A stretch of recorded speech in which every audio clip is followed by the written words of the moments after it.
Amụrụ m etu m ga-esi wee kọlụ na ife a m chọrọ ikwu kịta. O nwere one of our brother wetala m ife ọ na-agabiga na ndụ ya. Since afọ o wetara ihe a, amụrụ m etu m ga-esi wee kọọ ihe anụnwa maka iru akwụkwọ. Ọ sị na ya nwere ọya ya na-aya. Ọya anụnwa kansa, mana ọ nke na-eme n'ọbara. Unu maalụ ka o si adụ.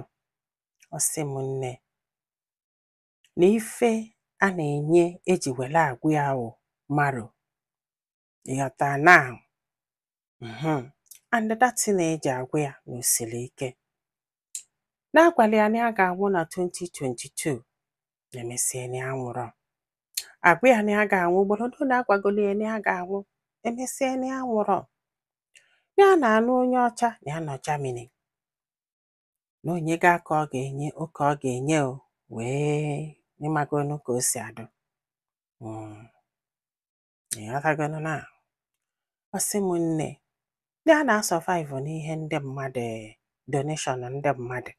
Ọ bụrụ na ị ga-edonate nwulie that marrow, ya ga-etinye wee na-eme ihe a. Na na-agwọkwu ya o, agwọsị anya ọ na-emesikwa ochighete.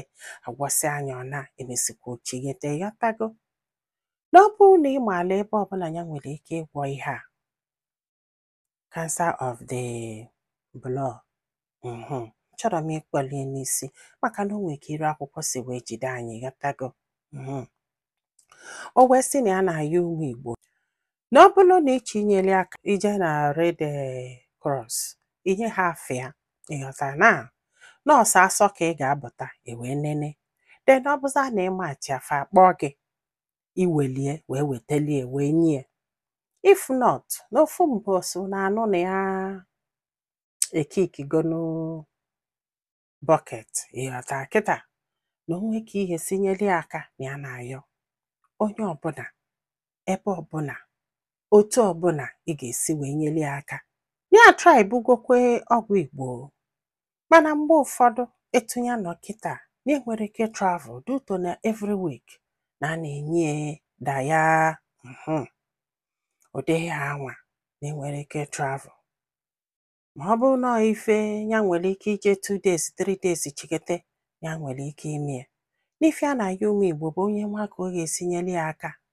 Na ya chọrọ ijebe o, na ife niile ya kọtago n'ụwa n'ala na ihe a, na ndị ọcha na-enyekwa ka ịma na ụdị ife ahụ ka fa na-eme. Ọ sị it doesn't matter obodo ị nọ na ya. Obodo sọ gị nọrọ na ya. Just to jee mee test. Weta afa gị. Nye ha afa gị sị ha na ị na-achọ ka ime test for onye dị otu. Ọ bụrụ na ọ machi ya ka idonate akwa. Ịghọtago? Na ife dị ọlụ gị bụ ije na my page, were my number, contact amụ ma ọ bụrụ na ịchọ inye aka. Onyezie gị ihe ị na-edili, ị ga-enye ndị red ihe anụnwa before ime test. Na test ị ga-eme bụ asọ ka ị ga-apụta ewee nene.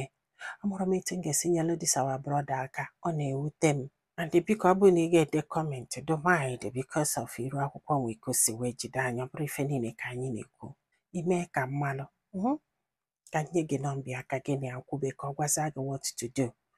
Mana ọ na-ayọ ayọ na-asị biko na gbatali ọsọ enyemaka na ndị mmadụ na-ebukwu ya o, uche bụ ndị ọcha na-edonate o.